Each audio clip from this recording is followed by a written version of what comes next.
Менин атым Таня, мен мектепте иштеймин. Мен бул жерде кимдир бирөө менен талаш тартыш үчүн эмес. Бирок ар дайым көпчүлүк мусулмандар мага айтышат: "Сен дозокко түшөсүң, себеби сен католиксиң." Мен ислам динине кирсем бейишке түшүшүм жөнүндө.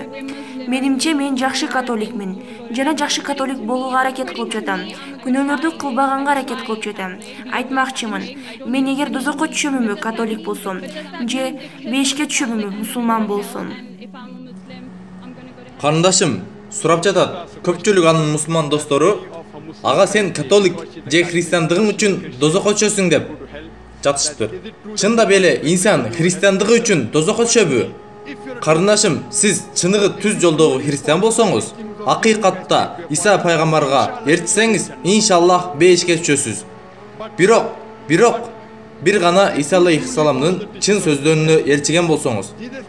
Иса алейхиссалам айтат: "Сиздер акыйкатты билип аласыздар, акыйкат сиздерди азат кылат."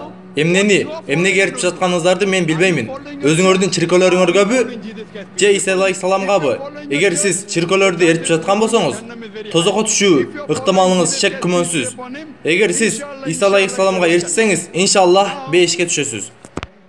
Эгер сиз Библияны окуган болсоңуз, Иса алейхиссаламдын айткан сөздөрүн, Иса алейхиссаламдын бардык сөздөрү кызыл тамгалар менен берилген. Иса алейхиссалам: "Карындашым, ишенесизби Иса Кудай экендигине?" Бул суроо менде бир аз чатакташкан суроо. Адашпастык үчүн жооп бериш ниетим жок. Мен сурап жатам, оба же жок? Билбеген нерсем жөнүндө сүйлөш ниетим жок. Мен билесизби, билбейсизби сурап жаткан жерим жок. Эмнеге ишенесиз деп сурап жатамын. Мен анын Кудай экендигине ишенем. Жакшы, мен ушуну сиз билесизби деп сурап жаткан жерим жок. Далил дагы сурабаймын. Карындашым, ислам бул жалгыз дин. Христиан болбогон абалыңызда иманыңарга Иса алейхиссаламга ишениш шартын койгон. Мусулман деп эсептелбейт, эгер ал Иса алейхиссаламга ишенбесе. Биз ишенебиз, ал зат Кудайдын эң улуу пайгамбарларынан бири. Биз ишенебиз, ал заттын мужиза түрүндө дүйнөгө келгендигине.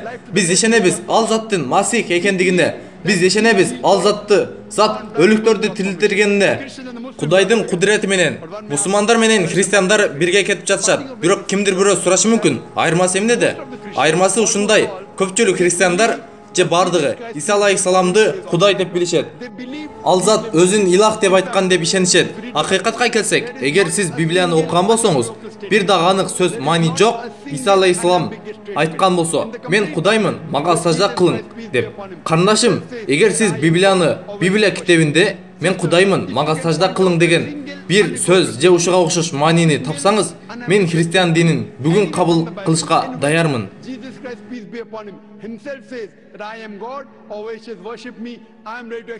Мен сиз жөнүндө сүйлөп жатканым жок. Динди кабыл кыласызбы, кылбайсызбы деп. Мен суроомо жооп алмакчымын. Жакшы, сиз жооптун бир бөлүгүн алдыңыз. Азыр толук түшүндүрөм, иншаллах. Мен сизге айттым, эгер сиз түз жолдогу христиан болсоңуз, бейишке түшөсүз деп. Түз жолдогу христиан эмне экенин билбейсиз. Мен сизге чыныгы христиандын маалыматын берип жатамын. Библияны окуган болсоңуз, Иса алейхиссалам айтат. Библия Юханна баянында 14 бет 28-де: "Атам менден улуктур." Библия Юханнадан 10 бет 29-да: "Атам баарынан бийиктир." Библия Матто баянында 12 бет 28-де. Библия Юка баянында 11 бет 20-да: "Мен жиндерди Кудайдын кудурети менен күчтөндүрүп жаткан болсом." Библия Юханна баянында 5 бет 30-да: "Мен өзүмдөн өзүм эч нерсе кыла албаймын. Мен өзүмдүн буйругум эмес, Атамдын жөнөткөн буйруктарын аткарамын." Кимдир бирөө өз каалоосу эмес, Кудайдын жөнөткөн буйруктарын кааласа, ал мусулмандыр. Иса алейхиссалам Кудайдын буйруктарына моюн сунган. Мындан келип чыгат, ал мусулман. Бул арыштар көрсөтүлгөн Библия Юханна баянында 14 бет 24-дө: "Сиздер уккан сөз меники эмес, мен жиберген Атамдыкыдыр." Анык айтылган Хабайрлер бөлүмүндө 2 бет 22-де: "Эй Израиль калкы, бул сөздөрүмдү угуп алыңыздар. Израиль аркылуу Кудай сиздердин араңарда мужизалар жана аламаттар көрсөттү." Демек Иса алейхиссалам бул инсан. Библиядан биз билишибиз мүмкүн, Иса алейхиссалам Кудайдын эң сүйүктүү пайгамбарларынан бири. Биз ал затты сүйөбүз, сый көрсөтөбүз, ал үйрөткөндөрүнө ээрчип жатабызбы? Эгер сиз Библиядагы Иса алейхисаламды айткандарына карасаңыз, биз мусулмандар Иса алейхисалам айткандарынын эң чоң бөлүгүнө ээрчип жатабыз. Иса алейхисалам Библия Лука баянында 8-күнү сүннөт кылынган. Биз мусулмандар сүннөт кылабыз, бирок көпчүлүк христиандар сүннөт кылбайт. Иса алейхисалам Библия Матта баянында 5 жана 17-де сиз эски арфты ар бир мыйзамына баш ийишиңиз керек деп айткан. Алдын айтылган бул мыйзамдар китеби 14-бет 8-де. Левийлер китеби 11-бет 7-8-де. Сиз чочко этинен жебешиңиз керек деп айтылган. Биз мусулмандар жебейбиз чочко этин. Көпчүлүк христиандар жейт. Дагы айтылган Эхфелевтер китеби 5-бет 18-де. Хикметтер китеби 20-бет 1-де. Спирттик ичимдиктерди ичиш мүмкүн эмес деген мусулмандар ичишпейт, христиандар ичишет. Эгерде христиан инсандар Иса алейхисаламды ээрчигендер болсо, биз мусулмандар христиандардан дагы көбүрөөк христиандырбыз. Эгер сиз чыныгы христиан болушту Иса алейхисаламды ээрчигенди кааласаңыз, Иса алейхисалам айтты Библия Юханна баянында 166-бет 7-де. Менин кетишим сиздер үчүн жакшыраактыр. Эгер мен кетпесем, элчи келбейт. Эгер мен кетсем, аны алдыңарга жиберем.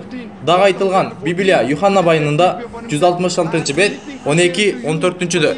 Иса алейхисалам айтты: сиздерге айта турган сөздөрүм көп, бирок ичиңиздерге батыра албайсыздар. Чындык руху келип, сиздерди толук чынчылдыкка баштайт. Ал өз ичинде турбайт. Экинчиси аны сөздөп берет. Ал жүз берген окуялар жөнүндө сиздерге кабар берет. Ал мени улуктайт. Иса алейхисалам акыркы пайгамбар Мухаммад саллаллаху алейхи вассаламды айтып жатат. Эгерде сиз чыныгы христиан болсоңуз, эгер чын дилден Иса алейхисаламга ишенсеңиз, акыркы пайгамбар Мухаммад саллаллаху алейхи вассаламга ишенишиңиз шарт болот.